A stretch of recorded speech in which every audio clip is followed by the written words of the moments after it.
ප්‍රදේශයේ බලය තහවුරු කරගත්තා.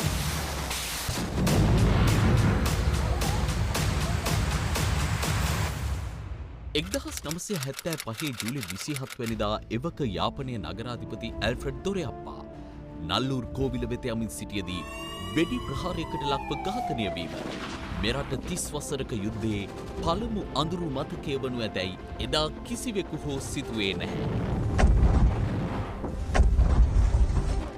ඒ පිටුපස සිටි වේලුපිල්ලේ ප්‍රභාකරන් ශ්‍රී ලංකාව තුළ වෙනම රාජ්‍යයක් බිහි කිරීමේ අරමුණින් ම්ලේච්ඡ යුද්ධයක් දියත් කළා.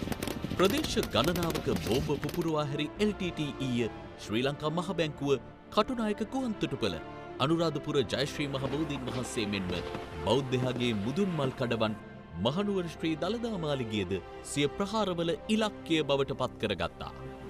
2001 වසරේ බලයට ආ එක්සත් ජාතික පක්ෂ ආණ්ඩුව නව ප්‍රවේශයක් ඇති කරමින් LTTE සමග සටන් විරාම ගිවිසුමකට එළඹුණත් LTTE කලේ එම කාලය තුලදී ගිවිසුම කඩ කරමින් සිය යුද ශක්තිය තර කර ගැනීමයි.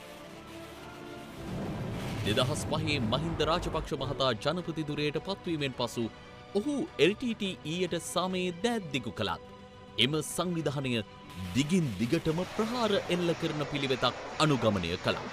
එවක ආරක්ෂක ලේකම් ගෝඨාභය රාජපක්ෂ මෙන්ම එවක යුද හමුදාපති ලුතිනන්ට් ජෙනරාල් සරත් ෆොන්සේකාද ඉලක්ක කර ඔවුන් බෝම්බ ප්‍රහාර සිදු කළත් එම උත්සාහයන් සාර්ථක වූයේ නැහැ.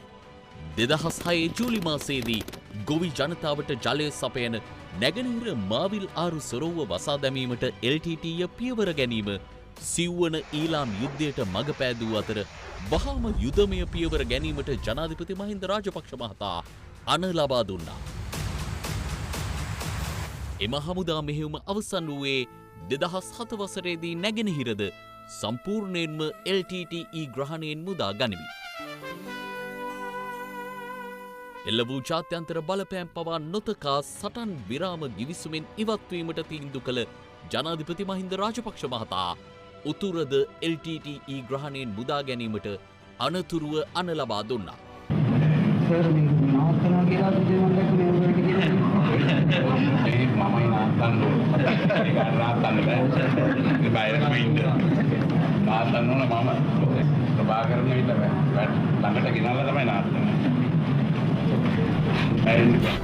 සේනාංක 8ක් මාර්ග 8ක් ඔස්සේ ත්‍රස්තවාදීන් කොටු කර ගැනීම සඳහා ඉදිරියට ඇදුණා.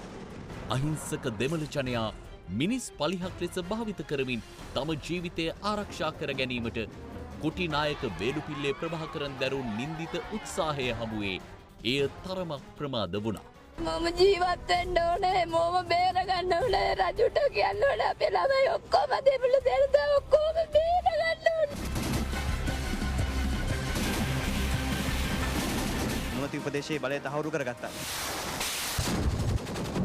කෙසේ වෙතත් ප්‍රාණ ඇපකරුවන් මුදා ගැනීමේ ලොව විශාලතම මෙහෙයුම සාර්ථකව ජයගත් ශ්‍රී ලංකා හමුදාවන් අවසානයේ නන්දි කඩාල් කලපුවේ ත්‍රස්ත නායක ප්‍රභාකරන් මරා දමමින් සාපකාරී යුද්ධය නිමා කරන්නට සමත් වුණා. ඒ අදවන් දවසක එනම් 2009 මැයි මාසයේ 18 වැනිදායි.